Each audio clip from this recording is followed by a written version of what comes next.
Hey, how's it going, everybody? In this review video on Venn diagrams for categorical statements, we'll cover three different things basically. I will put timestamps down in the description. We will first look at some basics of Venn diagrams. Then we'll review what the Venn diagrams look like for the four types of categorical statements. And finally, we'll look at quantity and quality, what those are in regards to categorical statements. There are three basic components to Venn diagrams of categorical statements. Four, if you count labels. So we have our circles. We can have multiple circles. And what does a circle represent? Just a class of things, right?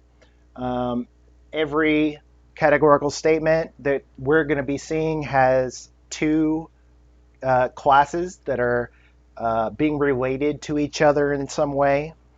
And so a circle is going to represent one of those classes.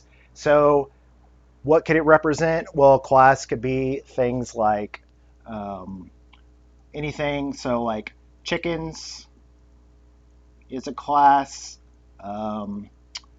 right? Coyotes. I think that's how you spell it. Close enough. And so anything inside the circle, if this circle represents the class of chickens, anything inside the circle means it is a chicken, and anything outside the circle means it's not a chicken. We have two things that we can do to circles. We can shade a section of a circle in, and that is going to indicate that that section is empty. Whereas the other thing we can do is put an X, and if we put an X in a section, that means it's occupied. There's at least one thing in this section. Don't get it confused. It's easy to think X negative. That means an empty is kind of negative, so we might think that's empty, but no, X, the X represents one thing. So say if this is chickens, everything inside the circle is a chicken, then this X is like one of the chickens in the circle, right? There might be many chickens in the circle, but we just need one X for our Venn diagrams. With those three parts / four parts of Venn diagrams, this is how we diagram each of our four types of categorical statements, A, E, I, O. So the A, here's an example of an A categorical statement. All seagulls are birds. And so we'll say all S are P, S instead of seagulls, P instead of birds. What are we going to do? Well, if everything in the seagull circle is in the bird circle, then that means a certain section is empty.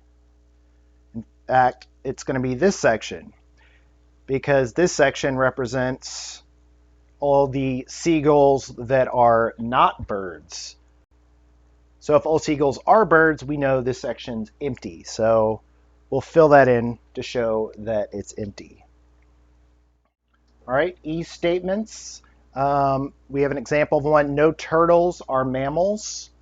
A standard form of an E statement. No S or P. S represents turtles, P represents mammals. That's saying that there's nothing that's both a turtle and a mammal. So everything in this circle is a turtle. Everything in this section, in this circle, is a mammal.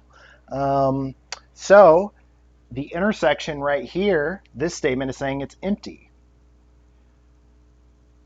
This section represents all the things that are both turtles and mammals. So if no turtles are mammals, then this section is empty. That's how we do an E statement. I statements, now we're going to start using our X's instead of just shading. So, for example, some cats are tigers, some S are P. If some cats are tigers, we have our cat circle and our tiger circle, and we're saying some of the things in our cat circle are in our tiger circle, and so we'll put a cat represented by the X, one of the cats that is a tiger. Um, all we need is one X because it's just saying some cats are tigers. That just means at least one, maybe two, maybe three, maybe four. Doesn't matter the number. We're just saying at least one of them, at least one thing that's in the S circle, the cat circle, is in the P circle. Finally, we have our O statements. So, for example, some foods are not desserts. Some S are not P. That's saying that there is something in the S circle, something in the food circle that's not in the dessert circle. So we need an X that's inside the food circle that's outside the dessert circle. There are also two important features of categorical statements, properties that they have. One is quantity and the other is quality. It can be helpful to understand these. Quantity means how many, right? So it's either universal or particular. A statements, along with E statements, they are universal. So we can write universal over here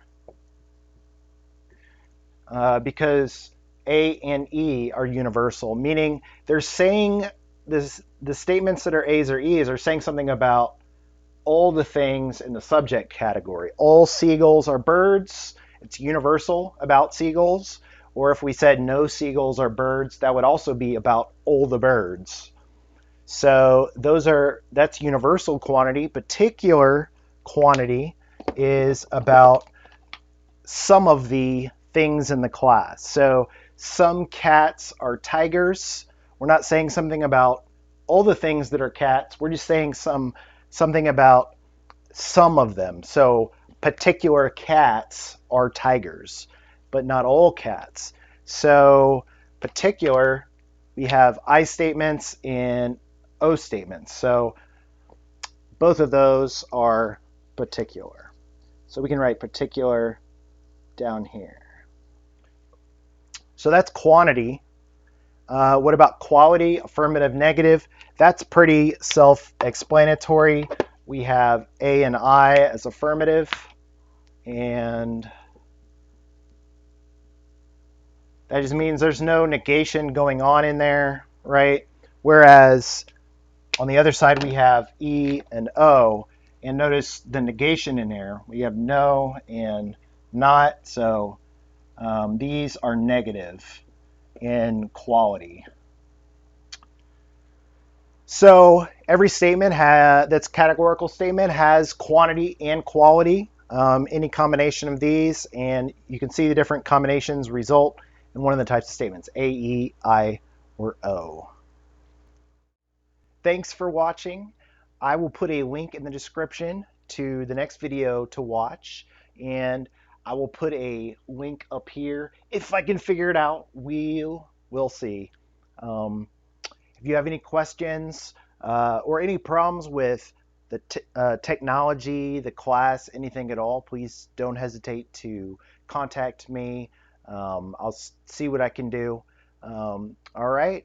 Thanks. I'll see y'all in the next video.